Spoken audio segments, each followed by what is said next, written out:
Good morning students.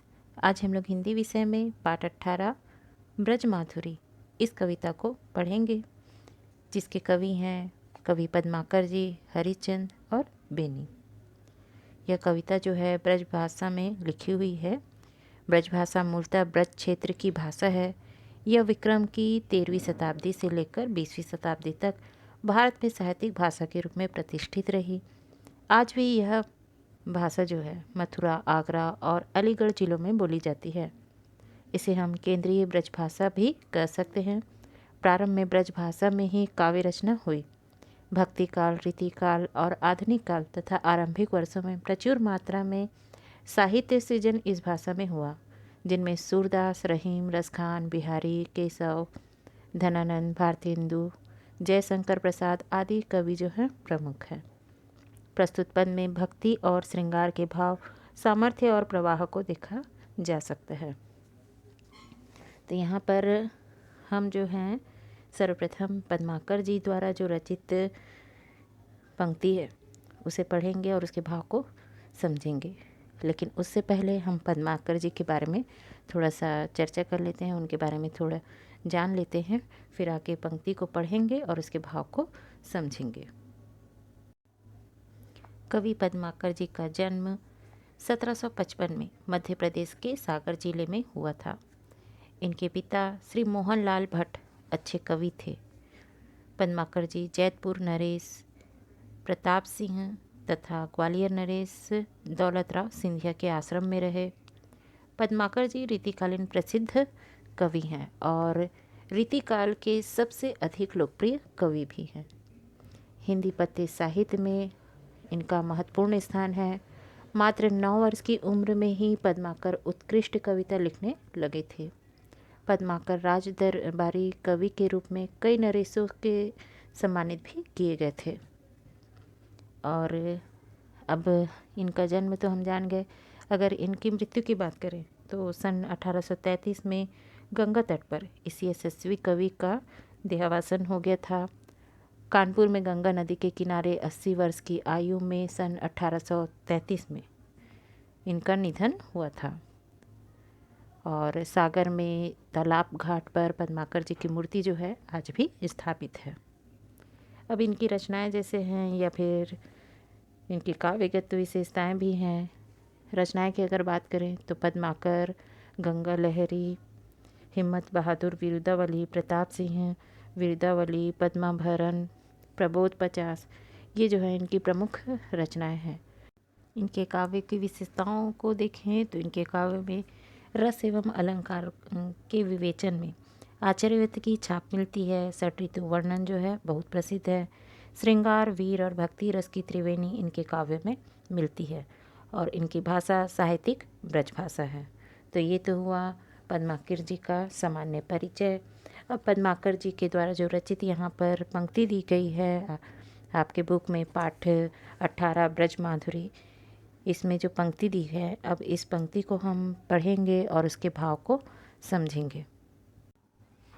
चितय चितय चारों ओर, चौकी चौकी परे त्यों हुई, जहाँ तहाँ जब तब खटखट पात है, भाजन सो चाहत ग्वार ग्वालिनी के कछु, डरनी डराने से उठाने रोम गात है, कहे पद्माकर सुदेखी दशा मोहन की, शेष हूँ महेश हूँ सुरेश हूँ सिहात है, एक पाय भीत एक पाय मीत कांधे धरे, एक हाथ छीको एक हाथ दधी खात है। तो यहाँ पर ये जो पंक्ति है पद्माकर जी के द्वारा रचित है, पाठ 18 ब्रजमाधुरी से और ली गई है।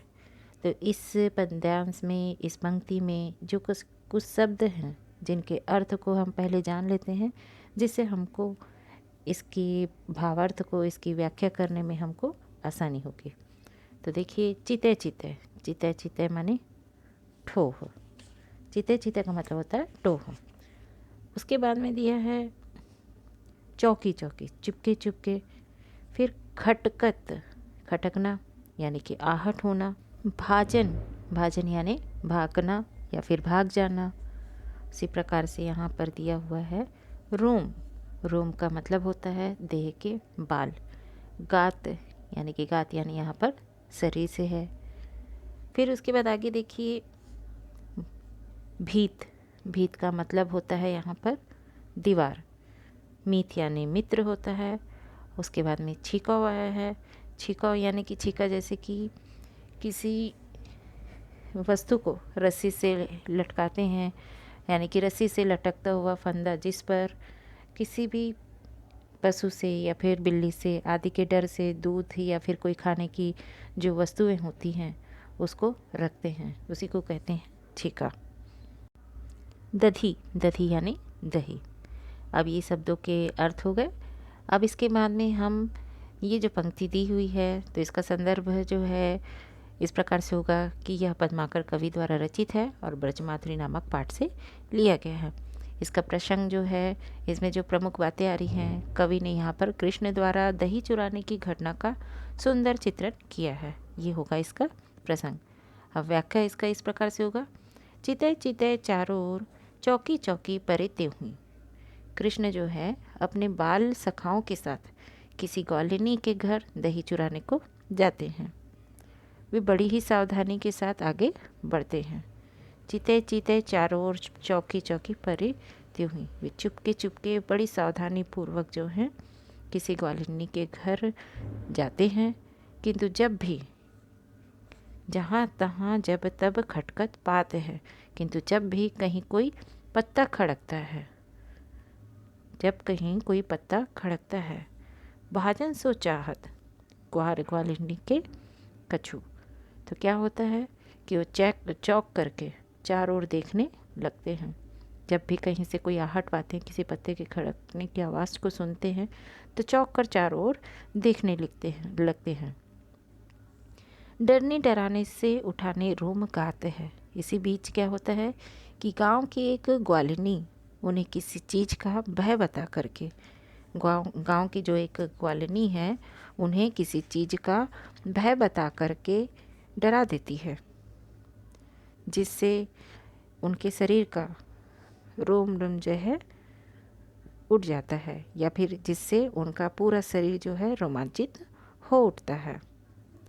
कहे पद्माकर सुदेखी दशा मोहन की। पद्माकर कवि जी जो हैं वो कहते हैं कि कृष्ण की यह दशा देख करके, कहे पद्माकर कवि जो हैं कृष्ण की यह दशा देख करके कहते हैं। सुदेखी दशा मोहन की। मोहन यानी कि कृष्ण, तो यहाँ पर सुदेखी यानी कि उनकी दशा को देख करके पद्माकर कवि कृष्ण की यह दशा देख करके कहते हैं।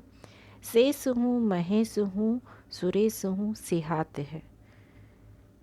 शेष महेश सुरेश जो उनके मन को भाते हैं। शेष महेश सुरेश जो उनके मन को भाते हैं।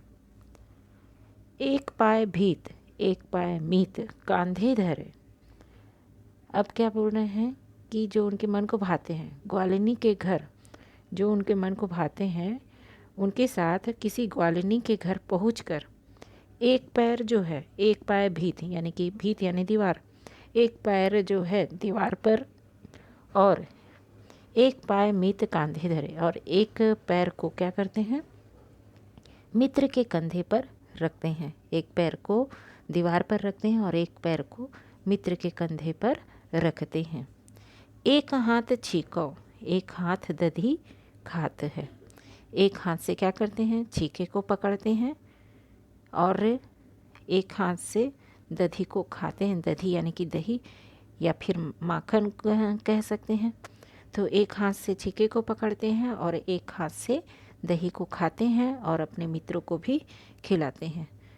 तो ये हुआ पद्माकर जी द्वारा जो रचित कृष्ण की जो बाल लीला है उनका वर्णन यहाँ पर किया गया है पद्माकर जी के द्वारा।